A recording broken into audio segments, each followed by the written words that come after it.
নমস্কার বন্ধুরা, আজকে আমি আবার তোমাদের মাঝে উপস্থিত হয়েছি। পাওয়ারলেট টার্গেট মাধ্যমিক 2025।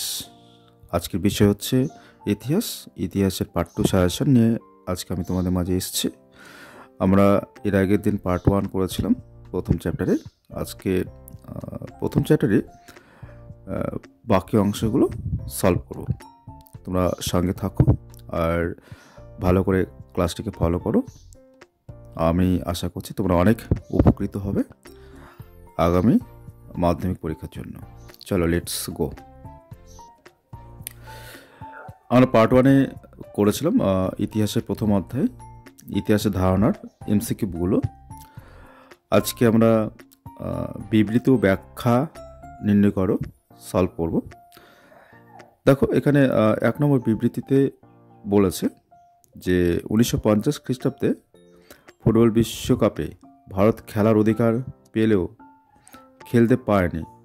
তার কারণ দেখো 3টা ব্যাখ্যা দেওয়া রয়েছে একদম এমসিকিউয়ের ধরনে। আর তোমাদের যে সঠিক ব্যাখ্যাটি সঠিক মনে হবে তোমরা সেটাই করবে।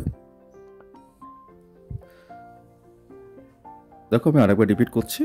1 নম্বর বিবৃতি কি বলেছে, 1950 খ্রিস্টাব্দের ফুটবল বিশ্বকে ভারত খেলার অধিকার পেলেও খেলতে পারেনি। একটা কথা আমি তোমাদের বলতে চাই। দেখো যে সময় ভারত বিশ্বকাপ ফুটবলে সুযোগ পেয়েছিল সেই সময় হয়তো অর্থের অভাবে বা নানা সমস্যার কারণে তারা সেখানে উপস্থিত হতে পারেনি বা খেলায় অংশগ্রহণ করতে পারেনি। আজকে দেখো ভারতে ফুটবল কিন্তু অন্যতম জনপ্রিয় খেলা, অনেক অর্থ রয়েছে, কিন্তু এখন আর সেই সুযোগটা পাচ্ছে না। সেই জন্য কথায় আছে সুযোগের সদ্ব্যবহার করা উচিত। চলো 1 নম্বর ব্যাখ্যা কী বলেছে, যে ভারত এই প্রতিযোগিতায় ঠিক সময় পৌঁছতে পারেনি।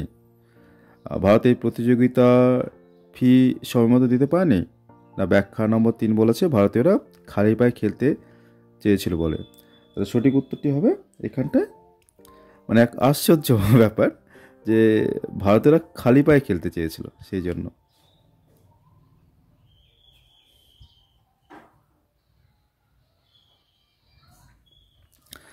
দেখো বিবৃতি 2-এ কি বলেছে, নতুন সামাজিক ইতিহাসকে বাদ দিয়ে ইতিহাস চর্চা মূল্যহীন। এটির সঠিক ব্যাখ্যা তোমাদের কোনটি মনে হতে পারে? দেখি 1 নম্বরে কি রয়েছে।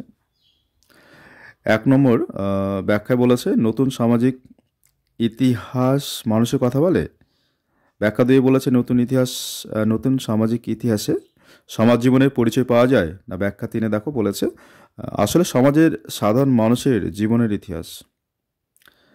সঠিক উত্তরে কী হবে? ব্যাখ্যা 3, আসলে সমাজের সাধারণ মানুষের জীবনের ইতিহাস।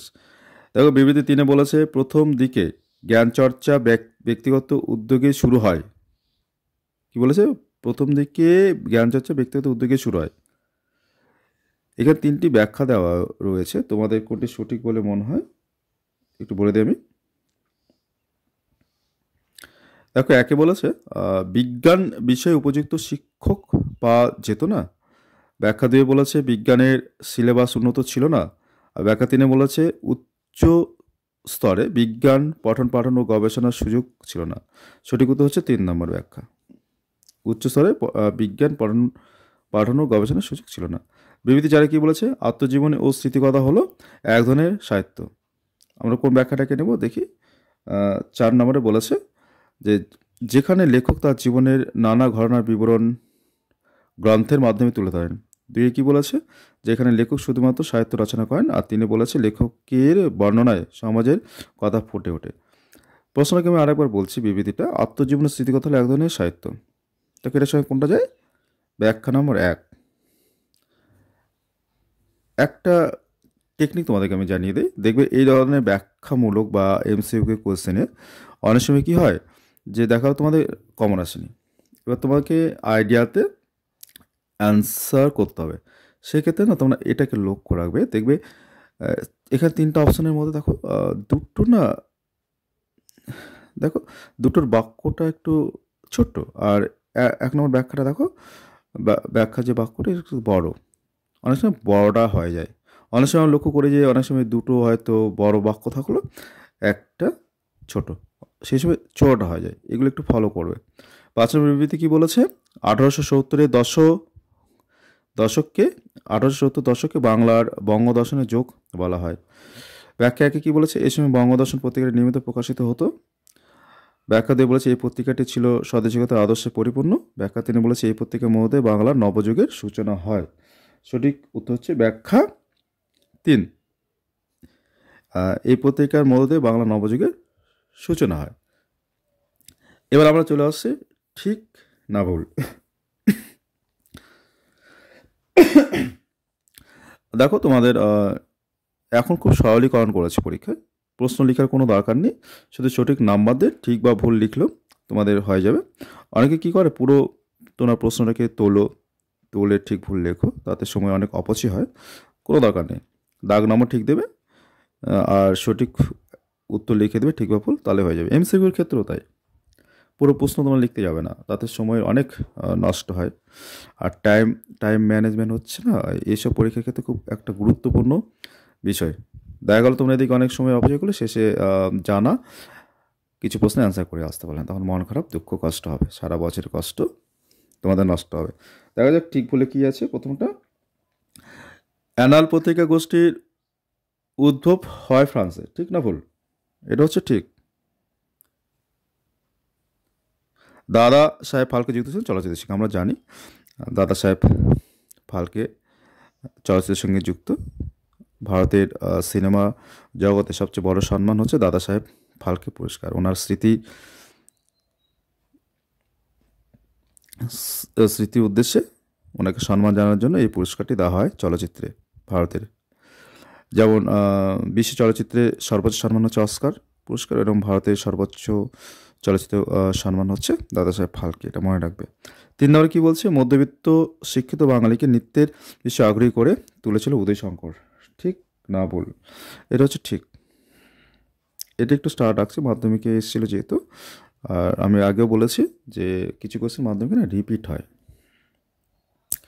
পরের question 4 number, military history of India গ্রন্থটি রচনা করেন যদুনাথ বসু, ঠিক না ভুল? 4টা হচ্ছে ভুল। 5 নম্বর কি বলছে? রবীন্দ্রনাথের জীবন স্মৃতি প্রথম প্রবাসী পত্রিকায় ধারাবাহিকভাবে প্রকাশিত হয়েছিল, ঠিক না ভুল? 5 নম্বরটা হচ্ছে ঠিক। 6 বলেছে প্রতি সোমবার প্রকাশিত হতো বলে পত্রিকাটির নাম রাখা হয় সম্প্রকাশ, ঠিক না ভুল? একদম ঠিক।